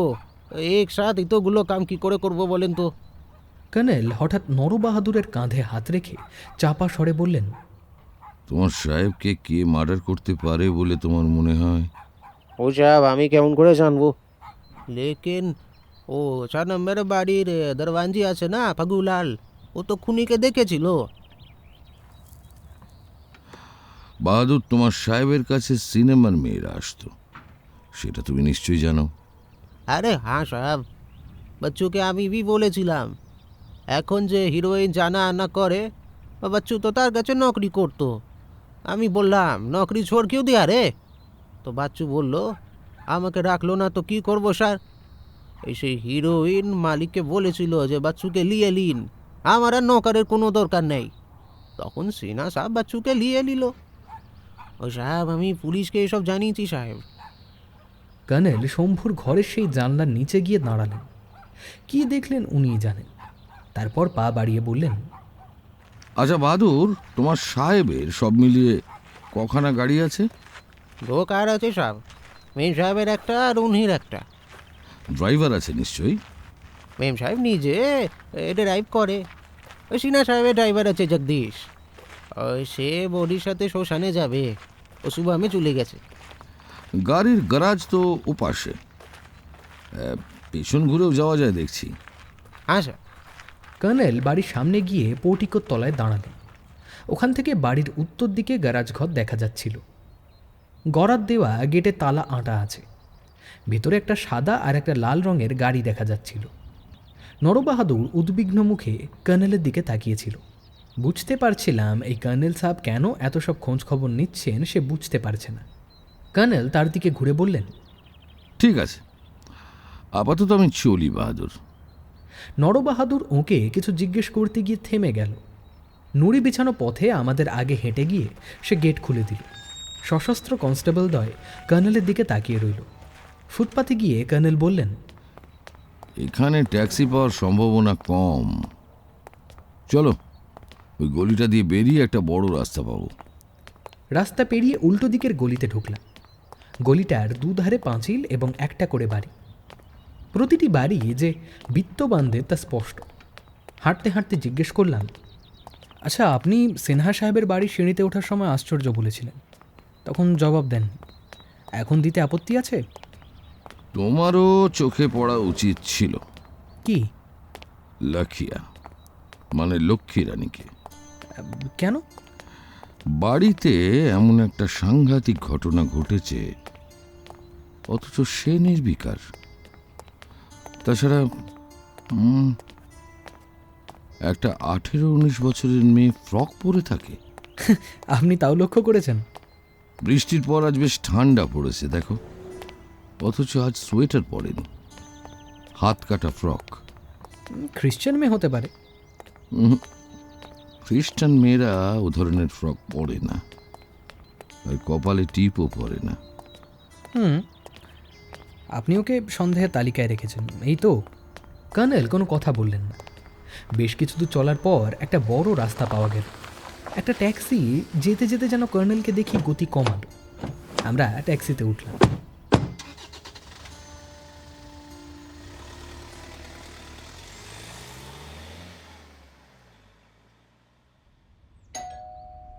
এলিয়ট রোডে কর্নেলের 3 তলার অ্যাপার্টমেন্টে ডোরবেলের সুইচ টেপার প্রায় সঙ্গে সঙ্গে দরজা খুলে দিল ষষ্ঠীচরণ। সে উদ্বিগ্ন মুখে আমাকে বলল, এই দায়জাবাবুর গাড়ি কি হইল? জানলা দিয়ে দেখলাম বাবা মশাইয়ের সঙ্গে ট্যাক্সি থেকে নামছেন, পথে অ্যাক্সিডেন্ট হয়েছে নাকি? গোয়েন্দাগিরি শিখে গেছিস তাহলে। জয়ন্তকে আজ গাড়ি নিয়ে আসতে দেখেছিলি, তাই না? আগে বাবা মশাই, দাদাবাবু তো গাড়ি নিয়েই আসেন। কর্নেল তার ইজি চেয়ারে বসে পড়লেন। তো জানলার ধারে কি করছিলি? লালবাজারের লাহিড়ি সাহেব 3 বার ফোন করেছিলেন, বলেছিলেন ফিরলেই তোমার বাবা মশাইয়ের ফোন করতে বলবে, তাই। জয়ন্ত, ষষ্ঠীর কত উন্নতি হয়েছে দেখো। আর নালবাজারের নাগড়ি সাহেব বলে না, ফোনও বলে না, তবে অ্যাক্সিডেন্ট বলল, ওটা ঠিক, অন্তত তোমার ক্ষেত্রে। বলে উনি টেলিফোন ডায়াল করতে থাকলেন। ষষ্ঠী গোমড়া মুখে চলে যাচ্ছিল। রিসিভার কানে লাগিয়ে কর্নেল বললেন, তোর দাদাবাবুর এবেলা নেমন্তন্ন, বুঝলি? এই দায়িত্ববাবু সকালবেলা এলেই তো ওনার জন্য রান্না করি, এ কোনো নতুন কথা? বলে ষষ্ঠী পর্দা তুলে ভেতরে অদৃশ্য হলো। ডিসিডিডির অরিজিৎ লাহিড়ির ফোনের কথা শুনে আমার অস্বস্তিটা বেড়ে গিয়েছিল। কর্নেলের দিকে তাকালাম। ফোনে সাড়া পেয়ে উনি বললেন, অরিজিৎ, কি ব্যাপার? হ্যাঁ হ্যাঁ, গিয়েছিলাম। আসলে মিসেস সিনহার বাবা অশোক রায় আমার অত্যন্ত ঘনিষ্ঠ বন্ধু ছিলেন, তাই। হ্যাঁ, সে আজকাল পলিটিক্যাল প্রেশার তো সর্বত্র। যাই হোক, তোমাকে একটা কথা জানিয়ে রাখি, যে গাড়িতে এক্ষুনি গিয়েছিল, হ্যাঁ, জয়ন্ত এখানেই আছে। হ্যাঁ, তার সঙ্গে কথা বলতে পারো। হ্যাঁ, ঠিক বলেছ, গাড়ির নাম্বারটা ভুয়ো, দৈবাত জয়ন্তর গাড়ির নাম্বারের সঙ্গে মিলে গেছে। That's right. হ্যাঁ, দেখার ভুলও হতে পারে এত রাত্রে বৃষ্টির মধ্যে। শোনো, ফিল্মের মেয়েটির পলিটিক্যাল গার্ডেন যখন চাপ দিচ্ছেন, তোমরা মেয়েটিকে বরং এড়িয়ে থাকো। আড়াল থেকে আমি কিন্তু আমার কাজ করে যাব। দেখো, তোমার লোকেরা যেন আমাকে বাধা না দেয়। ওকে? হ্যাঁ হ্যাঁ, রাখছি। কর্নেল টেলিফোন রেখে আমার দিকে ঘুরে বসলেন। তোমার ফাঁড়া কেটে গেল না ডার্লিং, আমার জন্য নয়। ফিল্ম স্টার চিত্রা দত্তের পলিটিক্যাল গার্ডেনের নাম শুনেই পুলিশ এই কেসে তত খুঁটিয়ে তদন্ত করছে না। এতে আমার খানিকটা সুবিধেই হলো। হ্যাঁ, ছেড়ে দিন, ঝামেলায় জড়িয়ে কি লাভ বলুন তো। কর্নেল জ্যাকেটের ভেতর থেকে রুমালে জড়ানো নোংরা সেই আগ্নেয়াস্ত্রটা বের করে টেবিলে রাখলেন। তারপর নির্বিকার মুখে বললেন, জড়াবো না, কি বলছো? এর চেয়ে অদ্ভুত রহস্য আর কি হতে পারে বলো? গত রাত্রে একটি মেয়ে একটা নিছক টয় পিস্তলের নল তোমার কানের পাশে ঠেকিয়ে ক্লিফটন রোডে যেতে বাধ্য করলো। আর কি অদ্ভুত, ওটা সত্যিকার ফায়ার আর্মস নয়? না, নিছক খেলনা পিস্তল।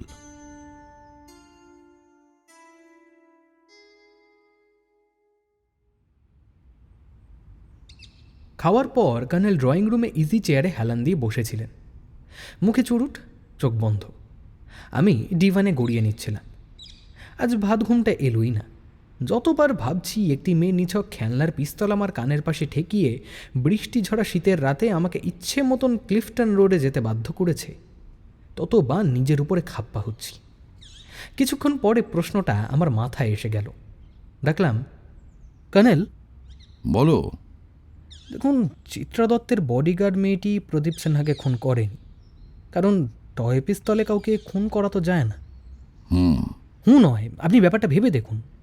আমার ধারণা যে একটি নির্দিষ্ট সময়, ধরা যাক রাত 10:30, রাত 10:30 থেকে 11টার মধ্যে মিস্টার সিনহার সঙ্গে দেখা করতে গিয়েছিলেন, রাইট? নিশ্চয়ই দেখা করার কোনো বিশেষ কারণ ছিল। তাছাড়া মিস্টার সিনহাই সম্ভবত খিড়কির দরজা খুলে রেখেছিলেন তার জন্য। তোমার ধারণায় যুক্তি আছে। কর্নেল চোখ খুলে সোজা হয়ে বসলেন। কিন্তু প্রশ্ন হলো, সে টয় পিস্তলটা ফেলে দিয়ে গেল কেন? না, ঠিক ফেলে দেওয়া বললে ভুল হবে। টয় পিস্তলটা এমন অবস্থায় ছিল যেন কেউ ওটা তাড়াহুড়ো করে লুকিয়ে রাখতে চেয়েছিল। বলে কর্নেল দাড়ি থেকে চুরুটের ছাই ঝেড়ে ফেললেন। তারপর হাত বাড়িয়ে টেলিফোনের রিসিভারটা তুলে ডায়াল করতে থাকলেন। কয়েকবার ডায়াল করার পর বিরক্ত মুখে বললেন, এই লাইনটা কিছুতেই পাওয়া যায় না। রিং হয়ে আবার তখনই এনগেজ টোন। গোপালবাবুকে পেলে একটু সুবিধে হতো। কে গোপালবাবু? ওই জয়শ্রী স্টুডিওর ম্যানেজার। Cinema studio? আপনি কি হিরোইন চিত্রা দত্তের ব্যাপারে? টেলিফোন বেজে উঠল আমার কথার উপর। কর্নেল রিসিভারটা তুলে সাড়া দিলেন।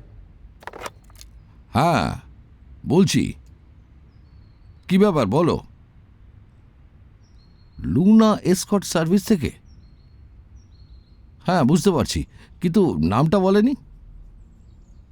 হ্যাঁ, ঠিক আছে ঠিক আছে, আমি যাবক্ষণ। তুমি আপাতত বাড়ি থেকে বেরিও না, কেমন? না না না, সেজন্য নয়, বাড়ির সব কিছুতে তোমার নজর রাখা দরকার, বাড়ির লোকেদের ওপরেও। হ্যাঁ, ঠিক আছে, আমি রাখছি। টেলিফোন রেখে কর্নেল আমার দিকে তাকালেন। বললাম, কে মিসেস সিনহা?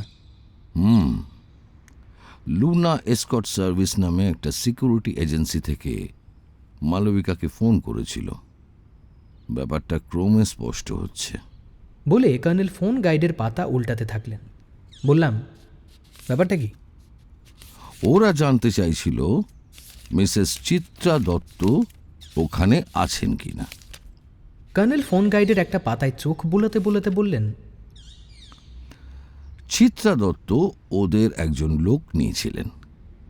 লোক বলেছিল, পুরুষ না মেয়ে তা বলেনি। যাই হোক, সেই লোক ওদের অফিসের সঙ্গে যোগাযোগ রাখছে না এবং সেটাই নাকি ওদের নিয়ম।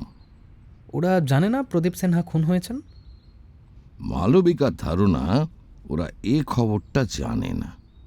মালবিকাও বলেনি। কালকে সব কাগজে অবশ্য খবর বেরিয়ে যাবে, তাতে কোনো সন্দেহ নেই। কোনো সন্ধে দৈনিকে আজই বেরিয়ে যেতে পারে। আর চিত্রা দত্তের সঙ্গে ওরা যোগাযোগ করতে চেষ্টা করেছিল। চিত্রার ফ্ল্যাটে তালা আঁটা, ফোনেও কেউ সাড়া দেয়নি। কর্নেলের মুখে বিরক্তি ফুটে উঠল। টেবিলের ড্রয়ার থেকে আতস কাঁচ বের করে বললেন, ফোন গাইডের অক্ষর পড়া এক ঝকমারি। আমার অবশ্য বয়স হয়েছে, তো রিডিং গ্লাসের দরকার হয় না, এই আর কি। তাহলে লুনা এসকর্ট সার্ভিস খুব উদ্বিগ্ন, তাই না? হওয়ারই তো কথা। হ্যাঁ, লুনা এসকর্ট। লুনা শব্দটা অস্পষ্ট। 11/1/C park lane. বলে উনি টেবিল থেকে একটা খুদে প্যাড টেনে নিয়ে ফোন নাম্বার এবং ঠিকানা টুকে নিলেন। এতক্ষণে একটু উত্তেজনা অনুভব করলাম। বললাম, চিত্রা দত্তের বডিগার্ড বেগতিক বুঝে তার সঙ্গেই কোথাও গা ঢাকা দিয়েছে। কর্নেল টেলিফোন ডায়াল করছিলেন। সাড়া পেয়ে বললেন, লুনা, শুনুন, আমি জয়শ্রী স্টুডিও থেকে বলছি। মিস দত্ত মানে চিত্রা দত্ত আপনাদের জানাতে বলেছেন ওকে যে বডিগার্ড আপনারা দিয়েছিলেন। হ্যাঁ হ্যাঁ, শুক্লা দাস। আগে শুনুন তো, শুক্লাকে মিস দত্ত গত রাত থেকে আর খুঁজে পাচ্ছেন না। মিস দত্তের শুটিং ছিল আউটডোরে, তাই নিয়ে ব্যস্ত ছিলেন। মিস দত্ত আজও আউটডোরে আছেন। আমাকে টেলিফোন করে বললেন, কি যেন জায়গাটার নাম, কোকড়াঝাড় নাকি, জাগে ছাড়ছি, আমার দায়িত্ব পালন করলাম, দ্যাটস অল। টেলিফোন রেখে টেবিল ল্যাম্পের সুইচ অফ করে কর্নেল হাসলেন।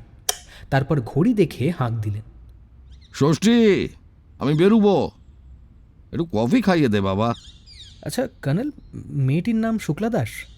হ্যাঁ, তুমি রাতের আলোয় শুক্লা না কৃষ্ণা দেখেছিলে ভাই? খুব একটা ফর্সা নয়। আসলে খুঁটিয়ে যে দেখব, মুখ ঘোরাতে দিলে তো। মুখ ঘোরাতে গেলেই টয় পিস্তলের নলের খোঁচা। উফ! টয় পিস্তল বলো না, তখন ওটা তোমার কাছে সত্যিকারের ফায়ার আর্মস ছিল।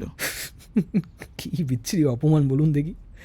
রাত বিরেতে কোনো এলাকায় মেয়েকে গাড়িতে লিফট দিতে নেই, অথচ আমি কি বোকার মতো? না জয়ন্ত, তুমি অ্যাডভেঞ্চারের ঝুঁকি নিয়েছিলে, ঠিক কিনা বলো? আমরা ঘটনাটি নিয়ে হাসি পরিহাস চালিয়ে যেতে যেতে ষষ্ঠীচরণের কফি এসে গেল। ততক্ষণ প্রায় 2:45 বাজে। বেরোতে 3টে বেজে গেল। নিচে লনে গিয়ে জিজ্ঞেস করলাম, আমরা কোথায় যাচ্ছি? টালিগঞ্জ এলাকায়। জয়শ্রী স্টুডিওতে নাকি? হ্যাঁ, গোপালবাবুর সঙ্গে দেখা করা দরকার। বড় রাস্তার মোড়ে ট্যাক্সি পাওয়া গেল। শীত চলে যাবার সময় হঠাৎ ঘুরে এসে কলকাতাকে জাপটে ধরেছে। এতে যেন বেজায় সাড়া পড়ে গেছে। মাঝে মাঝে ট্রাফিক জ্যাম সম্ভবত তারই কারণ। জয়শ্রী স্টুডিওর গেটে যখন নামলাম তখন 3:45 বেজে গেছে। গেট বন্ধ, কিন্তু পাশের একটা ঘরের দরজা খোলা। কর্নেল সেই ঘরের সামনে গেলেন। দেখলাম একটা প্রৌঢ় ভদ্রলোক চেয়ারে বসে 2 হাতে চায়ের কাপ আঁকড়ে ধরে চুমুক দিচ্ছেন। তার পরনে ছাই রঙা সোয়েটার, মাথায় কাঁচা পাকা একরাশ চুল এলোমেলো হয়ে আছে। কর্নেলকে প্রথমে তিনি দেখতে পাননি, চোখ ছিল টেবিলের দিকে। তারপর মুখ তুলে কর্নেলকে দেখেই নড়ে বসলেন। আরে কি সর্বনাশ, কর্নেল সাহেব জি! হ্যাঁ, সে কি সর্বনাশ কিসের গোপালবাবু?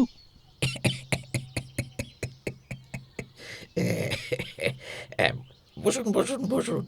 হ্যাঁ, ঠিক আপনার কথাই ভাবছিলাম একটু আগে। হ্যাঁ, আমিও আপনার কথা ভাবতে ভাবতে শেষ পর্যন্ত এসেই পড়লাম। আলাপ করিয়ে দিই। হ্যাঁ, বুঝে গেছি। দৈনিক সত্য সেবক তো, হ্যাঁ কি মশাই, ঠিক চিনেছি কিনা? হ্যাঁ, চিনেছেন তাহলে? আরে কি আশ্চর্য, জয়ন্তবাবুকে চিনতে হবে। আর জয়ন্তবাবুর হয়তো স্মরণ নেই, ওই গত বছর মার্চে কর্নেল সাহেবের বাড়িতে আমাদের আলাপ হয়েছিল ফিল্ম স্টার অতনু কুমারের মার্ডার কেসের ব্যাপারে। হ্যাঁ, প্রদীপ সিনহার মার্ডার কেসটা হাতে নিয়েছেন তো? ঘন্টা দুয়েক আগে কেওড়াতলা থেকে ফিরেছি। এই ফিল্ম লাইনের অনেকে গিয়েছিল শ্মশানে। মানে মানে সত্যি কথা বলতে কি, জয়শ্রী স্টুডিওকে সিনহা সাহেবই চাঙ্গা করে তুলেছিলেন। আগের ছবি ফ্লপ, হ্যাঁ, তা সত্ত্বেও আসলে আসলে অত বড় বিজনেস ম্যাগনেট 20-50 লাখ কোনো ব্যাপারই না। হ্যাঁ, যাকে রতন, রতন, আরে কোথায় গেলি রে? অনারেবল গেস্টদের জন্য চা নিয়ে আয়। চা খাবো না গোপালবাবু। আচ্ছা সরি, আপনি কফি খান। না না, কফি খেয়েই বেরিয়েছি। ফোনে আপনাকে ধরার অনেক চেষ্টা করেও পেলাম না। গোপালবাবু টেবিলের উপরে ঝুঁকে এসে চাপা স্বরে বললেন, শুনুন, আমি কোঅপারেট করব। হ্যাঁ, বলুন বলুন, কি জানতে চান বলুন। আচ্ছা, চিত্রা দত্ত নামে একজন নতুন নায়িকা। হ্যাঁ, চিত্রা দত্ত সিনহা সাহেবের সুনজরে পড়েছিল। কিন্তু এই অভিনেত্রীর সঙ্গে কেন বডিগার্ড নিয়ে ঘোরে জানেন? জানি। আসলে আমাকে এসব খবর রাখতে হয় তো। হ্যাঁ, মানে পেয়ে যাই খবর পেয়ে যাই। এই লাইনে অনেকেই অনেকের হাড়ির খবর রাখে। পুরোটাই যে পুরোপুরি সত্যি তা নয়, তবে হ্যাঁ কিছুটা সত্যি তো বটেই। ওই সিনহা সাহেবের মৃত্যুর খবর পেয়ে স্টুডিও বন্ধ। যাদের শুটিং ছিল স্বেচ্ছায় বন্ধ করে চলে গেছেন। তো আপনি চিত্রার কথা জানতে চান, কেমন তো? চিত্রার আসল নাম হলো লতিকা।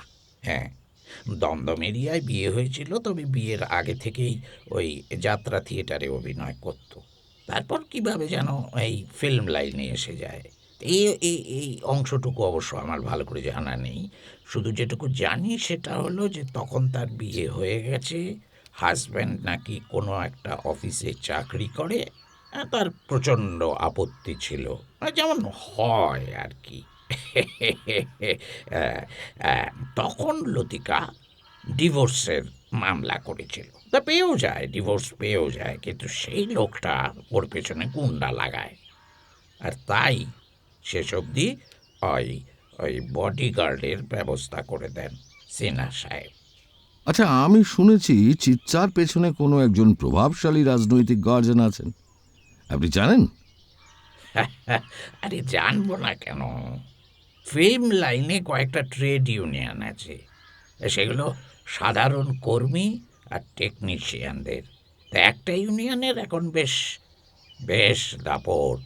হ্যাঁ, সুমন হাজরা, তার নাম, যাকে বলে জঙ্গি নেতা। গভর্নমেন্টের ওপর মহলে সুমনবাবুর খুব প্রভাব আছে, আমি জানি। তবে একটা মজার কথা শুনুন। ওই কমাস আগে জোর গুজব রটেছিল, বুঝলেন? তাছাড়া ফিল্ম ম্যাগাজিনেও বেরিয়েছিল যে সুমনবাবু চিত্রাকে বিয়ে করছেন।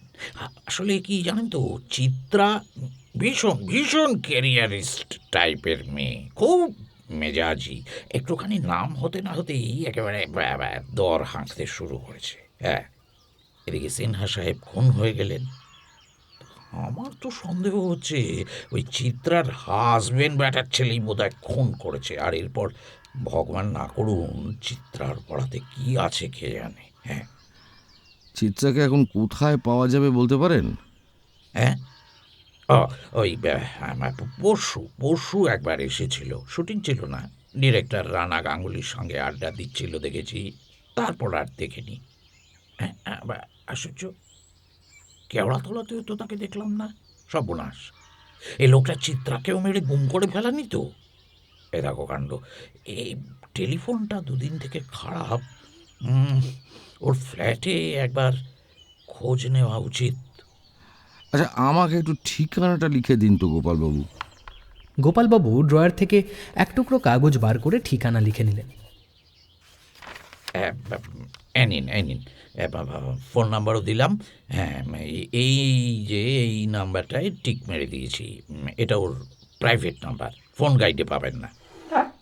ধন্যবাদ গোপালবাবু, দরকার হলে নিশ্চয়ই আবার যোগাযোগ করব। গোপালবাবু আমাদের সঙ্গে বেরিয়ে এসে বললেন, আপনারা গাড়িতে আসেননি? আমার গাড়ি তো কবে বিক্রি করে দিয়েছি। জয়ন্তর গাড়ির অসুখ হয়ে গ্যারেজে আছে, আমরা ট্যাক্সি পেয়ে যাব। দাঁড়ান 1 মিনিট, আমি গাড়ি বের করতে বলি, আপনাদের পৌঁছে দেবো। খামাখা বসে থাকার মানে হয় না, দাঁড়ান। আমরা হেস্টিংস এরিয়া যাব, ওই মিস্টার সিনার বাড়ি। আরে ঠিক আছে, তাতে কি হয়েছে, আপনাদের নামিয়ে দিয়ে আমি যাব। গোপালবাবু নিজে ড্রাইভ করেন না, সামনে সিটে ড্রাইভারের পাশে বসে মুখটা পেছনে ঘুরিয়ে কর্নেলের সঙ্গে সারা পথ অনর্গল কথা বলছিলেন। বুঝতে পারছিলাম ভদ্রলোক বড্ড বেশি বকবক করেন। বাংলা সিনেমার বর্তমান দুরবস্থা থেকে শুরু করে আগের আমলের সুখের স্মৃতিচর্চা এবং তার ফাঁকে হঠাৎ করে উঠতি অভিনেতা অভিনেত্রীদের নিয়ে মুখরোচক গল্প গাছা। ক্লিফটন রোডে শীত সন্ধ্যার আলো আঁধারি পরিবেশে অবশেষে কর্নেলের নির্দেশে গোপালবাবুর গাড়ি দাঁড়াল। গোপালবাবু বললেন, সিনহা সাহেবের বাড়িতে কখনো আসেনি। ওর স্ত্রীর সঙ্গে একটা পার্টিতে আলাপ হয়েছিল, ওকে সান্ত্বনা জানিয়ে যাওয়া উচিত, কিন্তু মনে হচ্ছে না, এখন বিরক্ত করা ঠিক হবে না। থাক, পরে টেলিফোনে কথা বলবো বরং। আমরা গাড়ি থেকে নামলাম। কর্নেল বললেন, অনেক ধন্যবাদ গোপালবাবু। আরে না না না না কর্নেল সাহেব, ধন্যবাদ কিসের। এ তো আমার সৌভাগ্য। গোপালবাবুর অ্যাম্বাসাডার গাড়ি বাঁকের মুখে উধাও হয়ে গেল। প্রথমে কিছুক্ষণ চিনতে পারছিলাম না কোথায় নেমেছি। কর্নেল রাস্তা পেরিয়ে ওপাশের ফুটপাতে গিয়ে বললেন, গোপালবাবু সব কথা রং চড়িয়েই বলেন, তা থেকে প্লাস মাইনাস করে যেটুকু দাঁড়ায় সেটুকু অবশ্য কাজে লাগানো চলে, কি বলো? রহস্যটা এবার ভীষণ প্যাঁচালো হয়ে গেল যেন। কর্নেল পাশের গেটের দিকে এগিয়ে গেলেন। বাড়িটা এবার চিনতে পারলাম। কর্নেল উঁকি মেরে দেখে বললেন, পুলিশ পাহারা দেখছি না, যাকে বাদর। বাহাদুর এগিয়ে এলো পোর্টিকোর দিক থেকে। কর্নেলকে দেখে সে সালাম ঠুকে গেটের তালা খুলে দিল। আমরা ঢুকলে সে আবার তালাটা এঁটে দিয়ে চাপা গলায় বলল, বাচ্চুকে পুলিশ ছেড়ে দিয়েছে স্যার, শম্ভুকে भी ছেড়ে দিয়েছে। তারপরে বাচ্চু শম্ভুর সঙ্গে ঝামেলা হলো, ও আমি রুখে দিলাম। বাচ্চু শম্ভুকে মারতে যাচ্ছিল স্যার। বাড়িটা এখন সকালের মতন স্তব্ধ। নরবাহাদুর ডাকছিল, লাখিয়া, এ লাখিয়া। পোর্টিকোর ছাদে লক্ষ্মী রানীকে দেখা গেল। আবছা আলোয় দেখলাম তার গায়ে একটা চাদর জড়ানো আছে। বাহাদুর কর্নেল সাহেবের খবর দিলে সে অদৃশ্য হয়ে গেল।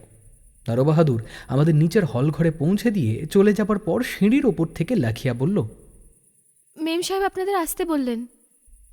আমরা দোতলায় সেই ড্রয়িং রুমে গিয়ে বসলাম। একটু পরে মালবিকা এলেন। মনে হলো ঘটনার আঘাত অনেকটা সামলে নিয়েছেন, কিন্তু মুখে গাম্ভীর্য থমথম করছে। আসতে বললেন, কিছুক্ষণ আগে লুনা এসকর্ট থেকে আবার কেউ ফোন করে জানতে চাইছিল চিত্রা দত্ত এসেছেন কি না। আসেনি বলে ফোনটা নামিয়ে রাখলাম।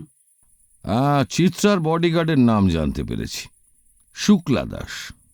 ও আচ্ছা, তা আপনি পুলিশকে জানিয়েছেন? এখনো জানাইনি। তাহলে আমি জানিয়ে দিচ্ছি। না, দরকার হলে আমি জানাবো। মিস্টার মুখার্জি একটু আগে এসেছিলেন। উনি বলছিলেন ওর ধারণা পুলিশ কেন যেন আগের মতন আর আগ্রহ দেখাচ্ছে না। আমি ওকে আপনার কথা বললাম। পুলিশের ওপর মহলে আপনার প্রভাব আছে, তাও বললাম। মিস্টার মুখার্জি আপনার সঙ্গে কথা বলতে চান। ওকে খবর দিই? একটু পরে। আগে একটা কথা জানতে চাই। বলুন। তুমি নিশ্চয় জানো বাচ্চু চিত্রা দত্তের বাড়িতে কাজ করত? হ্যাঁ, জানি। আমি এই রাফিয়ানটাকে আর সহ্য করতে পারছি না। ওকে কালই ছাড়িয়ে দেব। আজ থানা থেকে ছাড়া পেয়ে এসে শম্ভুকেও মারতে যাচ্ছিল। আমি বাহাদুরকে বলেছিলাম, তখনই ওকে ঘাড় ধাক্কা দিয়ে বের করে দিতে। লক্ষ্মীকে পেলে কিভাবে? বাচ্চু এনে দিয়েছিল। লক্ষ্মী ওর পিস্ততো না মাস্ততো কিরকম যেন বোন। তবে মেয়েটি ভালো, বিশ্বাসী। ওর সরলতা, মানে আমি বলতে চাইছি ইনোসেন্স, মাঝে মাঝে ওর বিপদ ডেকে আনে। আমাদের পুরনো মালি নবকান্তকে তো ওর জন্যই বাধ্য হয়ে তাড়িয়ে দিয়েছি। লক্ষ্মীর বয়স আমার ধারণা ওই 18-19 বছর। অথচ আসলে ওর মেন্টাল ম্যাচুরিটি বয়সের তুলনায় অনেকটাই কম। শাড়িটা ঠিক পরতে চায় না। হ্যাঁ, সকালে দেখছিলাম হাত কাটা একটা ফ্রক পরে আছে। ভোরবেলা থেকে আজ বেশ শীত পড়েছে, কিন্তু সোয়েটার ওর গায়ে ছিল না। এখন অবশ্য ওই চাদর জড়িয়েছে দেখলাম। হ্যাঁ, ওকে সেদিনই একটা নতুন সোয়েটার কিনে দিয়েছি। আগেরটা ওই নবকান্তর টানাটানিতে, দ্যাটস আ ন্যাস্টি অ্যাফেয়ার। নতুন সোয়েটারটা গত রাতের ঘটনার সময় নিচের বাগানে পা হড়কে পড়ে নোংরা করে ফেলেছিল। কেচে শুকোতে দিয়েছিল, এখনো নাকি শুকোয়নি। তাই ওকে একটা চাদর দিয়েছি। লক্ষ্মী কোন ঘরে থাকে? আগে তো নিচের তলায় কিচেনের পাশে একটা ঘরে থাকতো, পরে ওকে দোতলার পেছনের দিকের একটা ঘর দিয়েছি। এই সময় লক্ষ্মী কফি আর স্ন্যাক্স নিয়ে এলো ট্রেতে। তারপর কর্নেলের দিকে ওবেলার মতন কেমন চোখে তাকাতে তাকাতে বেরিয়ে গেল। আচ্ছা, এবারে মিস্টার মুখার্জিকে ডাকি? একটু পরে। তোমাদের খিড়কির দরজায় নিশ্চয়ই তালা আঁটা থাকে? কি জানি, হয়তো থাকে। আসলে থাকারই কথা, আমি লক্ষ্য করিনি। ওবেলা এসে আমি তালা দেখতে পাইনি জানো, কিন্তু খুনি তো ওই দরজা দিয়েই ঢুকেছিল। তাহলে পুলিশ তালাটা নিয়ে গেছে। আসলে মিস্টার মুখার্জি বলতে পারবেন। আচ্ছা, তোমার কি মনে হয়নি তোমার স্বামী ওই দরজা খুলে খুনিকে এই বাড়িতে ঢুকিয়েছিলেন?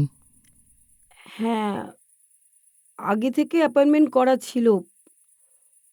তবে ব্যাপারটা আমার কাছে স্পষ্ট নয়।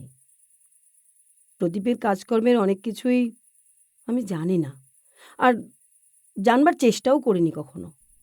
তুমি এখনই বাহাদুরকে জিজ্ঞেস করো তো খিড়কির দরজায় তালা এঁটেছে কিনা। লক্ষ্মী, লক্ষ্মী! মেয়েটি তক্ষুনি ঘরে ঢুকে বলল, মেম সাহেব, শোন, নিচে গিয়ে বাহাদুরকে বল পেছনের দরজায় তালা দেওয়া না থাকলে এক্ষুনি যেন তালা দেওয়ার ব্যবস্থা করে। বাহাদুর দুপুরে নতুন তালা এনে লাগিয়ে দিয়েছে তো। তুই নিজে দেখেছিস? না দেখলে মিছিমিছি বলছি নাকি? মেম সাহেব, বলছি কাল একবেলার জন্য না বাড়ি যাব। আবার মনে করিয়ে দিলাম আপনাকে। ঠিক আছে, যাবি, বলেছি তো। লক্ষ্মী চলে গেলে কর্নেল বললেন, মিস্টার মুখার্জিকে তুমি বরং টেলিফোনে জানিয়ে দাও আমি ওর কাছে যাচ্ছি। ওকে কষ্ট করে আসতে হবে না, বললে আমার একটু তাড়া আছে। মালবিকা হাত বাড়িয়ে রিসিভারটা তুলে ডায়াল করলেন। তারপর সাড়া পেয়ে মৃদু স্বরে কিছু বললেন। আমরা একটু তফাতে বসেছিলাম, তাই কথাগুলি শুনতে পেলাম না। টেলিফোন রেখে মালবিকা বললেন, আপনার কথা ওকে বলেছি, উনি আপনাকে কিছু বলতে চান। কর্নেল ঘড়ি দেখে ব্যস্তভাবে উঠে দাঁড়ালেন। মালবিকাকে সাবধানে থাকতে বলে বেরিয়ে এলেন। সিঁড়িতে নামবার সময় বললাম, কুকুরটা চুপ করে আছে কেন? কুকুরের কথা পরে, চলো মিস্টার মুখার্জির সঙ্গে আগে দেখা করা যাক। নরবাহাদুর গেট খুলে দিল। আমরা বেরিয়ে গেলাম। তারপর হঠাৎ কর্নেল ডাকলেন, বাহাদুর! জি বলিয়ে কানির সাহেব। পেছনের দরজায় কি তুমি নতুন তালা এঁটে দিয়েছো? হ্যাঁ সাহেব। আচ্ছা বাহাদুর, লাকি আর সোয়েটারে নাকি গত রাতে কাদা মেখে গিয়েছিল, তাই সে ওটা কেচে নাকি শুকোতে দিয়েছিল। তুমি কি শুকোতে দেওয়া সেই সোয়েটারটা দেখেছো?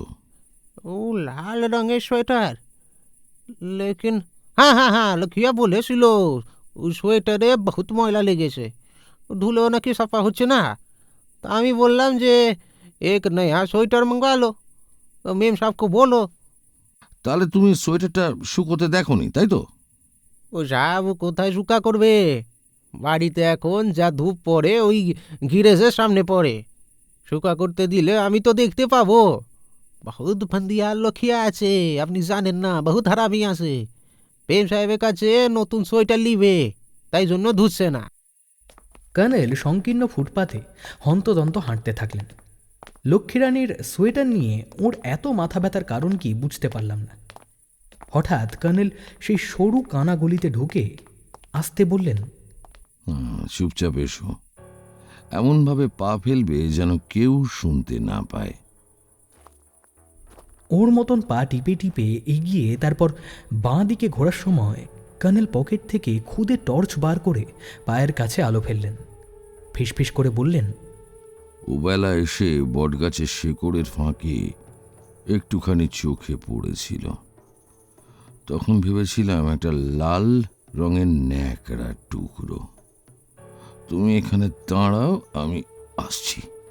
লক্ষ্য করলাম উনি পাঁচিলের ধারে গুঁড়ি মেরে এগিয়ে যাচ্ছেন। একটু পরে ওর টর্চের আলো জ্বলে উঠেই নিভে গেল। তারপর তেমনই ভঙ্গিতে ফিরে এসে ফিসফিস করে বললেন, চলো কেটে পড়া যাক। ছিঁচকে চোরের ভঙ্গিতে দুজনে গলি থেকে বেরিয়ে ফুটপাতে পৌঁছলাম। তারপর কর্নেল বললেন, মিস্টার মুখার্জির বাড়িতে এখন যাচ্ছি না, চলো সেই গলি দিয়ে বড় রাস্তায় যাওয়া যাক। উল্টো দিকে নির্জন গলিতে ঢুকে বললাম, লক্ষ্মীর ফেলে দেওয়া সোয়েটারটা কুড়িয়ে আনলেন বলে মনে হচ্ছে, কিন্তু ওতে এমন কি ইম্পর্টেন্ট পয়েন্ট আছে বলে আশা করছেন? জখের ধন বলতে পারো, বাড়িতে গিয়ে খুলে দেখবো খন। এতক্ষণে দেখতে পেলাম ওর হাতে একটা কালো রঙের মোটা সোটা প্লাস্টিক প্যাকেট ঝুলছে এবং ওপরের দিকে লাল রঙের সোয়েটারের একটুখানি অংশ বেরিয়ে আছে।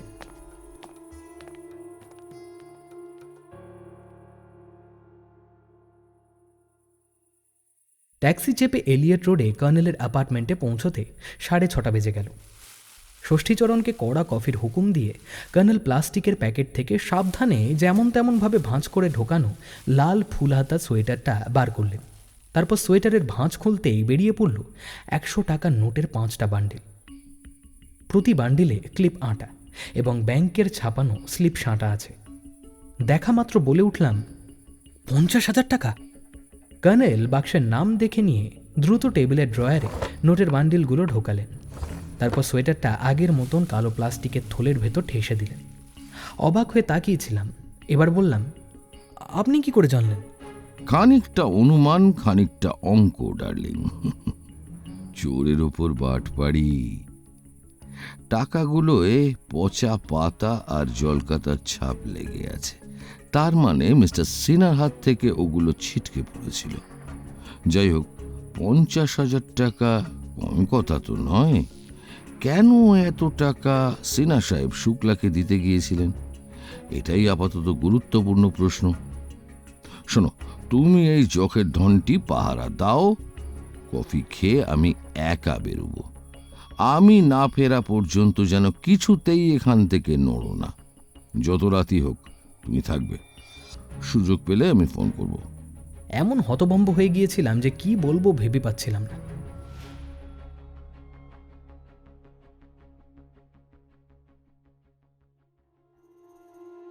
কি হলো তারপর জানতে গেলে শুনতে হবে গল্পের দ্বিতীয় তথা অন্তিম পর্ব, কাল ঠিক রাত 9টায়। শুনছিলেন সাহিত্যিক সৈয়দ মুস্তাফা সিরাজের কর্নেল কাহিনী কবরের অন্ধকারে, প্রথম পর্ব। আজকের গল্প পাঠে ছিলাম আমি সন্তু। কর্নেলের ভূমিকায় রাজীব চ্যাটার্জি। অন্যান্য চরিত্রে যারা অভিনয় করেছেন তাদের ডিটেলস দেওয়া থাকবে ডেসক্রিপশন বক্সে, চেক আউট করতে ভুলবেন না। শব্দ সংযোজন এবং আবহে the studio, poster design Rounak. গল্পের বেতান নাট্যরূপ দিয়েছে দিশানি। কর্নেল থিম মিউজিক অনুজ। তবে আজকের জন্য এটুকুই। ফিরছি কাল ঠিক রাত 9টায় গল্পের দ্বিতীয় তথা অন্তিম পর্ব নিয়ে। ততক্ষণ সঙ্গে থাকুন, শুনতে থাকুন আমাদের চ্যানেল রাজদেবী 2.0।